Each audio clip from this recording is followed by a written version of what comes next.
Olá pessoal, meu nome é Ana Carolina Mendonça, eu sou advogada, pós-graduada em Direito de Família e Sucessões, pós-graduanda em Direito Civil e Processo Civil e professora de cursos jurídicos com ênfase em Direito de Família e Sucessões. No vídeo de hoje nós vamos falar sobre o termo de intenções de declaração de doação de material genético. Tá?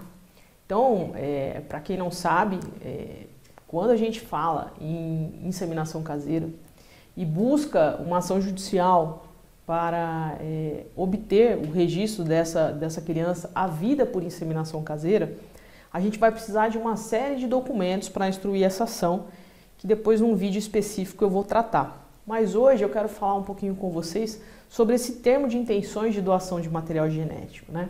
O que é esse termo de intenções de doação genético, de material genético, né?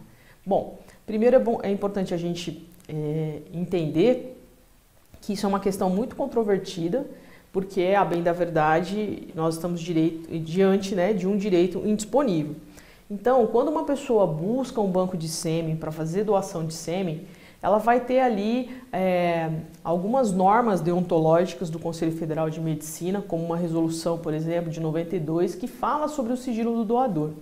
Então, essa documentação é providenciada ali pelo banco de sêmen.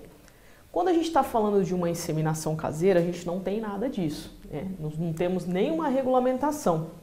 Então, por isso que é importante a gente falar sobre o termo de intenções de doação de material genético, que a gente está ali celebrando num âmbito particular. E se conseguir fazer por escritura pública, melhor ainda. Então, o que é esse termo? Bom, esse termo nada mais é do que uma declaração, tá?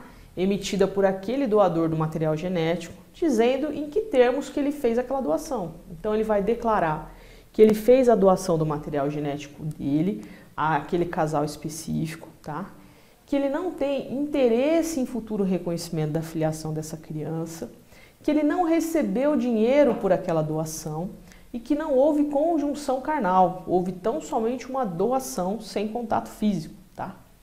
E o que a gente pode dizer que não é o termo de intenções de doação de material genético? Bom, não é um documento, infelizmente, que vai proibir que esse doador, futuramente, num caso de arrependimento, venha buscar a investigação de paternidade dessa criança. Ele não vai ter esse poder de impedir o registro ou melhor, de impedir uma ação judicial nesse sentido, tá? E por que, então, ele é importante se ele não vai ter esse poder de impedir uma futura reivindicação de paternidade? Porque uma vez a gente não tendo nada para comprovar o que aconteceu naquele arranjo entre essa terceira pessoa e aquele casal, é melhor que a gente tenha pelo menos um termo de intenções aonde eu vou estar ali sinalizando como que aquilo aconteceu, né? Tanto o doador vai declarar que ele fez aquela doação, não recebeu por ela, como eu disse, não houve conjunção carnal e que não tem interesse em futuro reconhecimento da paternidade daquela criança, como também aquelas mães, aquelas receptoras dessa doação, aquele casal, vai também declarar que receberam esse material genético, que não pagaram por ele, que não houve conjunção carnal e que elas igualmente não têm interesse em buscar futuramente um reconhecimento da paternidade daquela criança que está sendo gestada em razão da doação desse material genético, tá? E como eu estava dizendo no começo, por que é importante então se ele, juridicamente falando, a gente pode dizer que não tem nenhum valor legal? Porque entre a gente não ter nada e a gente ter um documento em que as partes estão declarando em que circunstâncias se deu aquela doação, é melhor que a gente tenha algo sinalizando nesse sentido, tá? E mesmo sendo algo que, juridicamente falando, não tenha o poder de evitar uma futura ação de reconhecimento de paternidade, porque a gente está diante de um direito indisponível, muitos processos judiciais em que se busca o registro de filiação por inseminação caseira, não é incomum a gente verificar cotas ministeriais e até mesmo despachos judiciais solicitando esse documento ou solicitando, então, algo que indique que, de fato, aquela gestação ela é oriunda de uma inseminação caseira, tá? Então, entre não ter nada e ter um documento que pode futuramente ser solicitado, é melhor que a gente tenha, então, um documento que possa ser solicitado, tá? E quais são as formas, então, como que a gente pode redigir esse documento? eu, particularmente, recomendo que ele seja redigido por escritura pública. A exemplo dos documentos que são exigidos na reprodução humana assistida, tá? Mas pode ser que o cartório se recuse a redigir, embora eu não tenha muitas dificuldades, eu tenho esses termos redigidos em vários estados diferentes, e os cartórios redigem normalmente sem maiores entraves, tá? Então o ideal seria que fosse por escritura pública, e mais ainda, que ele fosse redigido antes do ajuizamento da ação. Mas vamos dizer que aquele casal não tem recurso financeiro para redigir esse termo por escritura pública, né? Então, ou que ele, ali na localidade onde elas moram, o cartório esteja se negando a redigir, dizendo que não tem um valor legal e que não irá redigir. Aí a gente pode fazer a redação do termo por instrumento particular, colhendo a assinatura dos declarantes, no caso do doador, e no caso das receptoras dessa doação, e também de duas testemunhas, tá? Ah, mas tem muita gente que vai dizer que isso não vale de nada, para que fazer, não tem sentido. Por essa razão que eu acabei de dizer a vocês, né?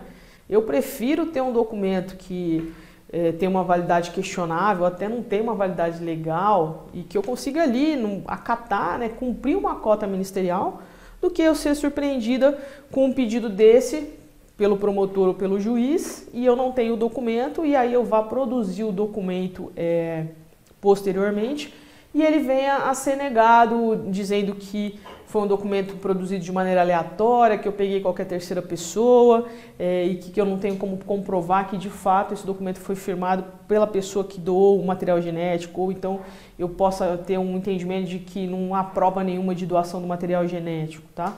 Então, o que eu estou reportando para vocês são dicas de prática forense por vivências em casos práticos, tá? E qual que é o jeito errado de eu fazer esse termo? O jeito errado de eu fazer esse termo é eu fazer uma declaração que não corresponda com a realidade, dizer que houve compra de material genético, até porque aí a gente já está diante de um ato ilegal, né? Então não tem sentido, né? Se eu tiver uma busca nesse sentido, eu não vou orientar minha cliente a redigir um termo que vai impactar numa falsidade de documento, né? E qual que é o jeito certo? O jeito certo é esse que eu falei, a gente retratando exclusivamente o que aconteceu, que foi uma doação gratuita, que não houve conjunção carnal, e que não há intenção em futuro reconhecimento dessa paternidade, nem por parte do doador e nem por parte das receptoras do material genético, tá? E agora sim, uma dica prática na elaboração desse termo, que eu já mencionei, mas vou frisar aqui novamente, é a importância dessa redação ser feita antes do ajuizamento da ação. Vocês terem o cuidado de explicar para as clientes de vocês que a gente está diante de uma temática que não tem um entendimento uniforme, que a gente pode ter qualquer tipo de entendimento, a gente pode ser surpreendido com um pedido de entrega desse termo, tá? Então, o correto, né, a boa prática nos indica, nos orienta a tomar essa cautela de preparar esse termo antes do ajuizamento da ação. E o mais importante, nós não vamos juntar esse termo. Esse termo ele só vai ser juntado se de fato ele for solicitado, seja pelo promotor ou seja pelo juiz. Então é muito importante destacar que ele não é um documento imprescindível para se ajuizar a ação e que ele convém ser redigido tão somente por zelo, para que eu não seja amanhã surpreendida com a exigência desse documento e eu não o tenha, tá? Vale aqui destacar que em dezenas e mais dezenas de ações que eu já patrocinei com essa temática de inseminação caseira, esse pedido de apresentação desse termo aconteceu 3 vezes, tá?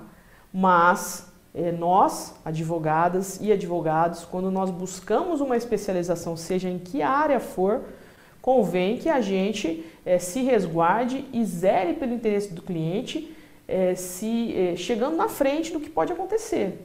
Então, é muito importante tomar esse cuidado e preparar esse termo, ok? Então, recapitulando, termo de declarações de doação de material genético.